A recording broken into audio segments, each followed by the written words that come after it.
Salami Prescott Adams. And I'm Pat Prescott, and we are listening for liberation.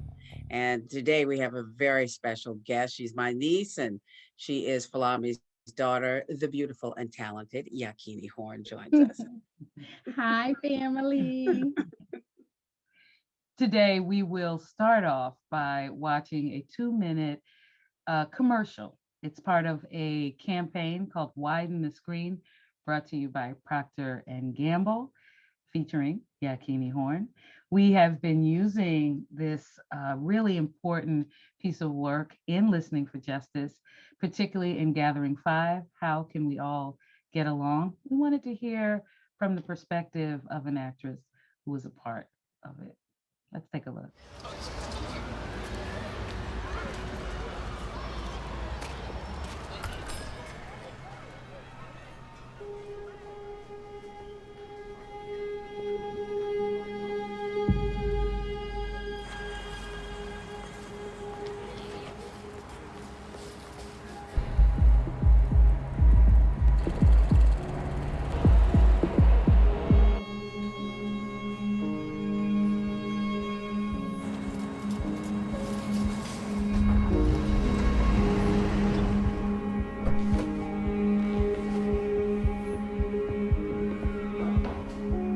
If you think you know what happens next, ask yourself why. These are the Black stories we've been shown. A narrow view that limits our understanding.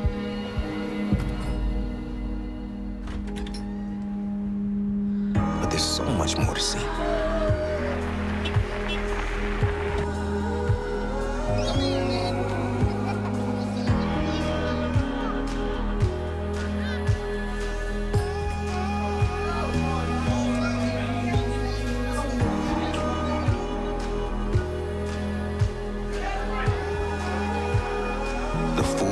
Of Black life.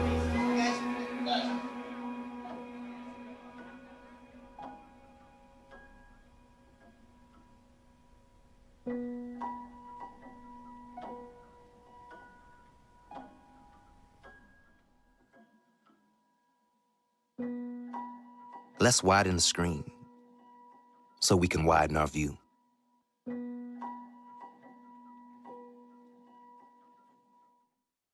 Now, I have to say that when I first saw this, I was, what was it, the Super Bowl? What was it? It was some event on TV. NAACP It was Awards. the NAACP Image Awards. How perfect.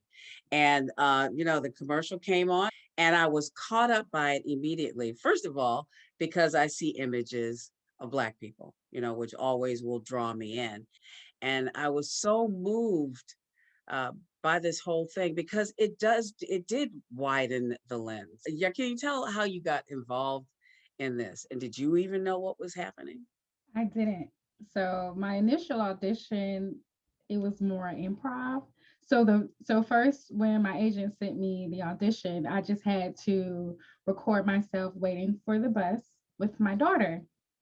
And so we were just improvising, waiting for the bus.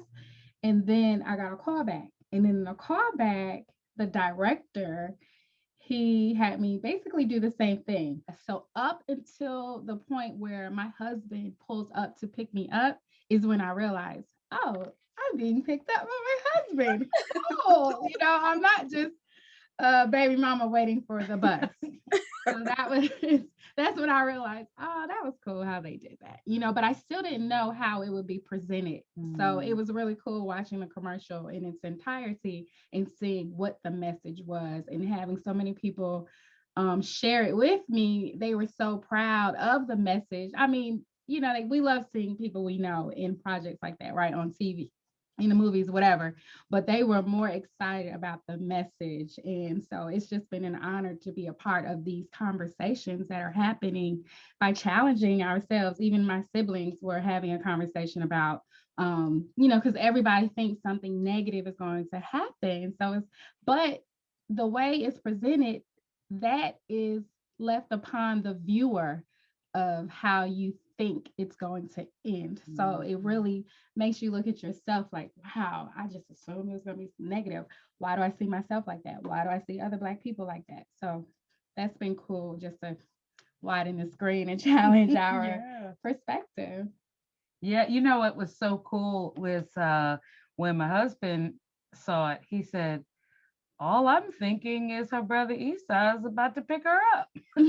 And I thought that was so beautiful because I always talk about there's no such thing as a single parent. And yeah, Kenny's got support. The family is here. I'm sure you don't think single parent much. In real life, I'm a single parent. Well, but not really, because there's a village that supports you. I'm a single parent with a village that supports me. Which means you're not a single parent. On one level, you can tell this is a mother-daughter thing. But my point really is that it's not as simple as what we think it is when we see it. And I even thought about that night. Yakini got so many calls, right? But where was she? Busy working, transporting children between households, right? And she was being the girl that she was playing there. Exactly. But here's the thing. Except I was not pregnant. Clarify, right? But the beauty, or not so much the beauty, but this is the hard lesson, is that even though she is living a life of figuring things out, building a business with children, working, co-parenting with their father, it's not a stereotype. That's the issue, right? Mm-hmm. That people see that and think negative things, as you said, and there's nothing negative about it. Well, the thing that stands out to me about the whole spot is that every experience that you see on there, the kids, meeting, hooking up at the store, like one of them waiting for the one who had the money, and the guy going to his daughter's party, and Yakini's situation as well. And in all of them, those are regular occurrences in the lives of many of us. I mean, it was natural, normal, dancing with the father, dancing with his daughter at the party. I felt like it was a glimpse at us in a way that we are not portrayed as people who have families, people who love each other, people who laugh. The whole campaign, I know you've seen it, Flummy. I think you were the one who turned me on to it about Black Men Smile. Yeah. Brilliant. And it's so true. We don't see those images. That's why we are expecting those same images that we get thrown at us all the time in the media. It was really powerful to see a white participant in Listening for Justice this past Saturday. And again, this is where we showed it. And I didn't tell them, it was my daughter, before they watched it, because I was like, I don't want to distract y'all from the what the real lesson, the message, right?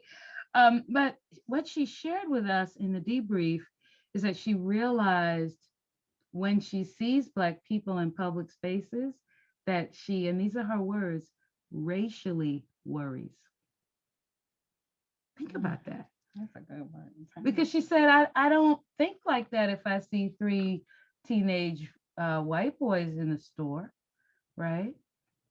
So it's a lot of us don't think that. I mean, a lot of us are impacted by the fact that these are the images that have been presented to us. This is the expectation that we have come to have, not even giving people a chance to show who they are. Besides, the external, what you're wearing, or how your hair is, or whatever, the things that really don't matter. Yeah. And one last thing that I really want to share is your daughter said to me, and the girl was turning 7 years old. And I was like, how do you know that? And then I watched it again, because now I've seen it, of course, 15 times. And there's the big 7 on the wall. What that said to me was I was so focused on her dancing with her father, which I've seen Anissa dance with her father very similarly often, right? So it is our daily life. And if people don't know that's our life, we do need to widen the screen. But my point is that for her, it was an important picture. So she saw it all. Like and that's beautiful. Like she wants to see herself. Yeah. And in Exactly. the settings that we see ourselves in real life. It's okay. It's a nice thing that we can see people who look like us on television, but what are they doing? What context is it in? Do Mhm. you know we are something other than drug dealers and athletes and musicians. I mean, there's so much variety to our lives and the experiences that we have. And I think that the thing that people will find as they're exposed to other cultures is that there's way more that's similar than there is that's different in Yeah. how we are with each other as families, as people. That's a lovely way to start to close is ask you about casting. And is it still a challenge as a Black actress? Do you still get asked to be the prostitute and all of those stereotypes that Pat just mentioned? For sure. It's so funny because recently I was telling someone, like, I don't even care anymore. Like, when I audition, I know that I'm going to audition for a role that I don't care about. So, I'll do my best and I keep it moving. But I'm at a point now where I'm ready to write and produce because, like Widen the Screen, we have to challenge the images that we're constantly seeing ourselves as. And it is disturbing. And I talk to a lot of other actors. We just get tired of auditioning for the same stereotypical roles that, you know, normally show us in a negative light, or, it's just such a basic script. You can kind of guess where it's going, and it's just not unique. And I think that's why I love Mm. projects like Lovecraft Country, and those type of projects that are just so creative and so challenging for the actors, just showing, giving them a chance to really come from a more artistic POV. And Can you sound blacker? Is it, right, right, I'll and never forget auditioning for something one time, and they said that I didn't sound Black enough. And what right. an insult that was, especially since I think I sound plenty Black, actually. But Okay. Oh, and it was worse when and I had lots. Oh, I was always in jail, prison, a bad mom. I mean, so, And I think of locks as our royalty, beauty, oh no, African heritage. no, you well, have let me to. just say this. I think that one really great thing that has come out of the current social justice movement that we're experiencing since the murder of George Floyd is this whole need for, well, just this whole Procter & Gamble thing. That probably would not have happened if it was Right. not for George Floyd. When I look at TV now and what I see in commercials, especially, so much diversity in terms of it used to be if you were a Black person, you would have to be very light and have very straight hair and small lips and little nose to be selected to be on shows. But writing your own material, coming up with our own projects, creating vehicles that do show the great diversity that Mhm. we have as people, even within a Cool. race. So I want to really shout out Procter and Gamble for their relationship with Florida A&M University. Happens to be my son Esai's alma mater, um, and that's how I learned of it. They are there when they graduate, when they're juniors and they need an internship, and so I'm clear that those bias and the talk, those commercials, as well as the Widen the Screen campaign, are happening because they are Black people in influential positions at Procter and Gamble. Again, I just want to speak to one small way a corporation worked to diversify its people. Yeah, and I think we should acknowledge that. And these are the things we should be looking for. How do you represent us? And Yeah. in this case, Procter and Gamble did a good job, and you did a Yeah. good job, Miss Yakini. Thank you. I just like to say thanks for having me, and I would definitely like to continue to do projects like this that just help people look within, so that we realize that we are the product that we want to see. Mhm. Yep. Well, we are listening for liberation, and we thank you for listening and watching too. Thank you, and thanks for joining us. Yeah, Thank yeah. you. See you next time.